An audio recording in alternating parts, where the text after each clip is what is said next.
Hello everybody, welcome back to part 13 of Let's Play The Legend of Zelda Ocarina of Time. If you can believe it, or not, whatever, I actually forgot to save last time again. And that's super annoying, especially considering how, like, I think 2 episodes ago I was talking about how annoying it was that I didn't save. So yeah, I had to go and do the whole thing from Kakariko Village to Zora's Domain and getting in here, like, all that. I had to do that all again, so, but yeah. Anyway, I made it back. I did all this part already, but I am kind of starting the recording here, because I did miss some bits.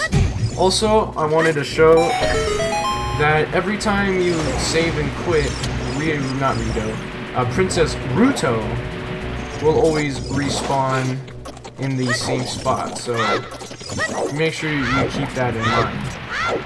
But yeah, she'll always be here, and then she'll kind of scold you. How inconsiderate! How can you leave me behind? If you're a man, act like one. Take responsibility.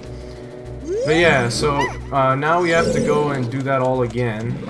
So I'll be back shortly though, when I get to where we were.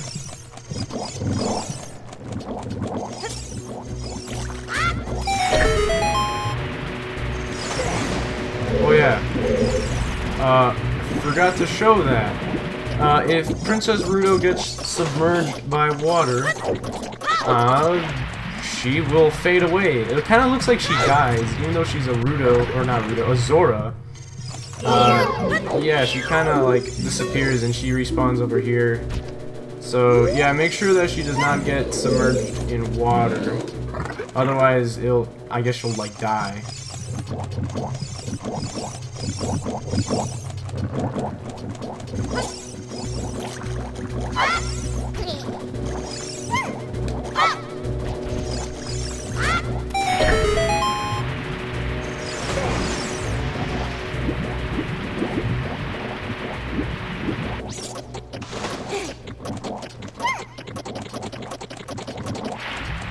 Seeing as we're here, I figure I might as well show off something that you can do. Apparently you can hit this switch with Ruto. So yeah, if you want to save some ammo on your slingshot, or worst case scenario, you're out of ammo with your slingshot, well, you got some ammunition right here.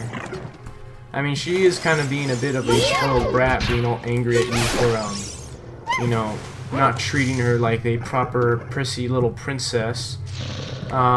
So yeah, might as well use her for your own needs. I mean, she is kind of forcing you to do this annoying dungeon for you. Or for her, rather. But yeah, so we're back here on this little floating elevator thing, and I honestly have no idea what kind of organ this could be. It probably isn't healthy, I'll tell you that. I presume we just have to take Ruto into this room. Now, fortunately for us, if we do lose Ruto, I think she does respawn in whatever was the last room or last door she went through. So, like, if we lose her in this room, and, like, we leave, she'll be respawned here. So, like, if I drop her here, leave, and come back, I'm sorry. I guess I was totally, completely wrong. We have to do that. Oh, wait.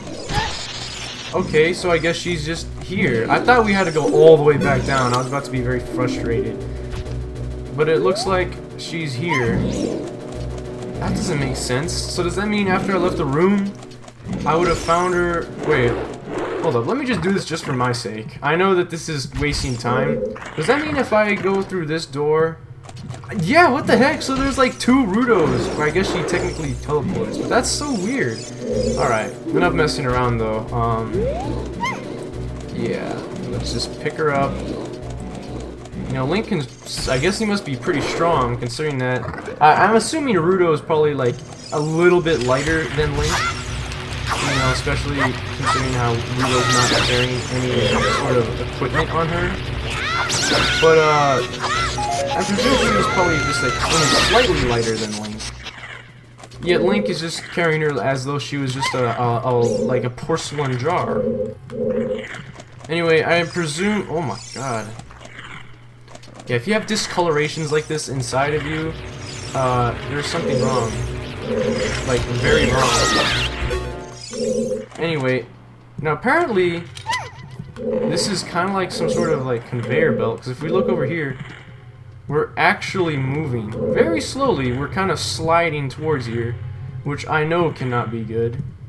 But yeah, so, unfortunately for Rudo, we can't solve this puzzle, or we can't get through this, because it's a blue switch, so, you know, if we get on here, it will unlock the door, but as soon as we step off, yeah. So, hey, though, we have a paperweight here. Her name is Rudo. So we'll put her here, and she'll just leave it activated for us. Boom. Apparently we can't do anything with this. Ugh, parasitic tentacle. That looks disgusting. You need a particular item to destroy it. So it looks like we can't actually destroy that yet. She'll be angry about leaving us behind, but, I mean, we kind of had to. There's no way to get you through there along with me, so... I guess we have to go through the blue door first? Oh, goodness. What are these things even called? They don't have a name? I know they have a name. They have to have a name, but, like, Navi won't tell us. That's very peculiar, considering how Navi always does that. Although this switch is a permanent switch, so we can probably easily just... There we go. Or not. This switch doesn't look like you can press it down with your weight alone, Link. Well, good thing we have Rudo with us, so... Yeah. So normally we wouldn't be able to do much with that switch, but now we have Rudo with us, we can take her along. Looks like we just have these stinger enemies. They're fortunately just high enough, or just low enough rather, that you can still hit them with a jump attack. Which is very fortunate because the jump attack can kill them in one hit. So yeah, you kind of have to like step on them and then kill them. It's a bit annoying, but not too bad. I like how Link... I like how like the collision is just like flat, and you can see Link's boots going through the ground, if you want to call it that. It's like some weird pulsating thing. But yeah, I believe that this is the boomerang, right?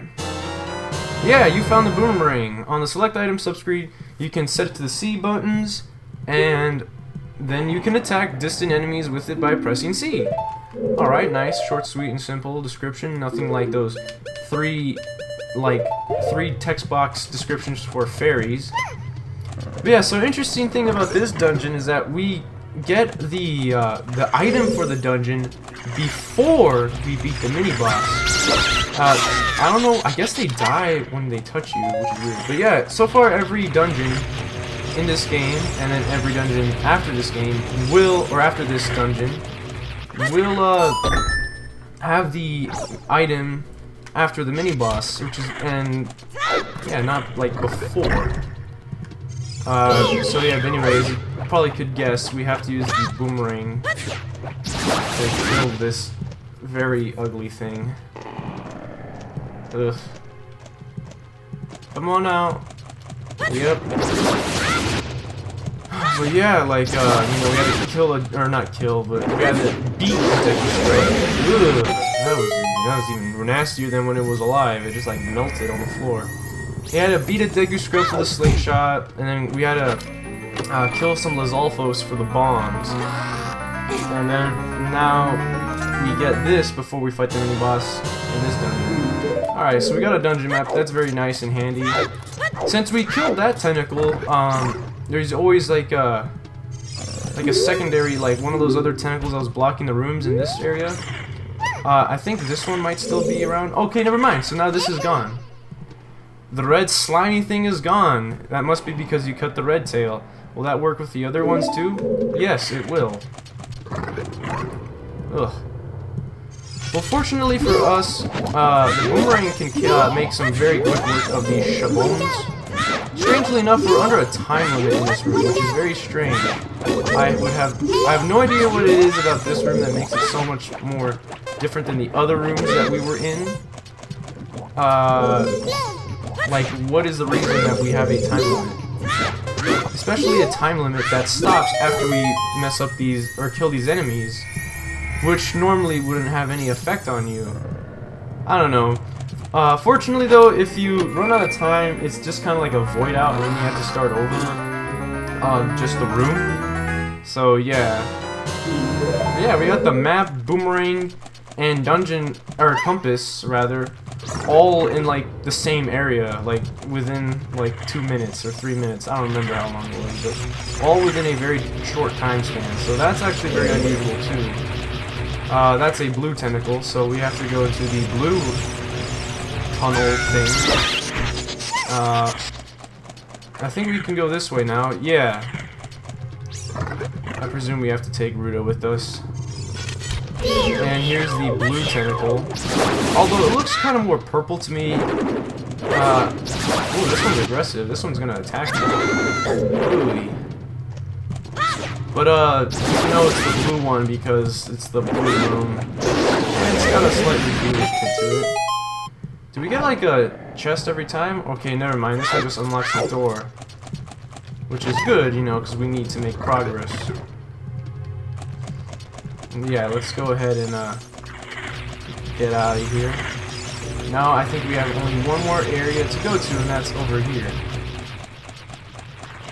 I like how there's a map to Jabu Jabu's innards. Like, what's up with that? Also, now we can actually kill these things. I think the boomerang is the only thing that can kill these things. Ugh, that's so gross. What are these called? Like berries. Okay, so if you touch it, you get electrified. They kind of have a little bit of a delayed reaction.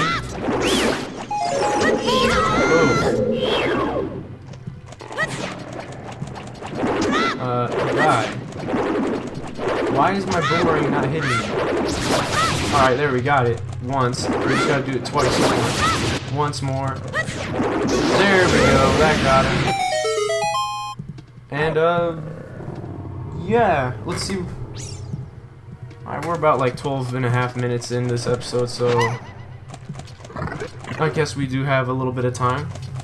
See, that green, tentacle parasite thing, majig, was blocking one of these, like one of these areas over here. But now that green tentacle thing is gone. This big Riri is, or it's a Bari, okay. This one's an interesting enemy. It's very stagnant, and you can't kill it with just a boomerang alone. You have to stun it with your boomerang, and then it'll become vulnerable to your sword. Whereas all other Biris are invulnerable to your sword. If you hit him with your sword, you will just get shocked. But yeah, I presume we can fall through here now. I think this is the one that was blocked before. Yeah, it's definitely this one. Also, nice thing about the boomerang is that although for some reason it can't seem to draw other items near you, it can draw in the gold Skulltula tokens. Yeah, like if you were to aim it at another item, it will not retrieve it from you, which is very strange since in all other Zelda games, the boomerang can do that. Even in Majora's Mask, the boomerang does that. Although you don't have a boomerang necessarily in Majora's Mask, it's the Zora fins that are like detachable that can do it. So we have like about 5 minutes left, and I think this is the mini-boss room. So we might have time to beat the mini-boss. That's it! That's what I've been looking for! Throw me up there! Onto the platform! Alright, well let's throw her up there. And there's Zora's Sapphire.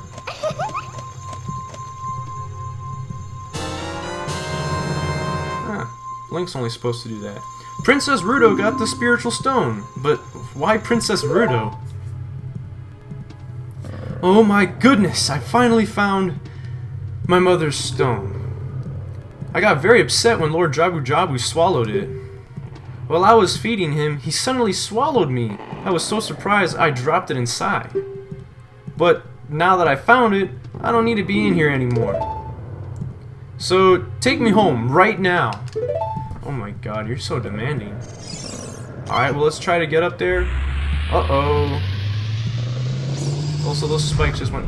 Oh, what's this? Yeah, what's this? An octopus? Oop, we're locked in. You know what this means. Ugh. It means Princess Ruto packed on some weight. Anyway, this is a big octo, as you can see. It's the same enemies we fought in... Ooh, what the heck? There's like a green background.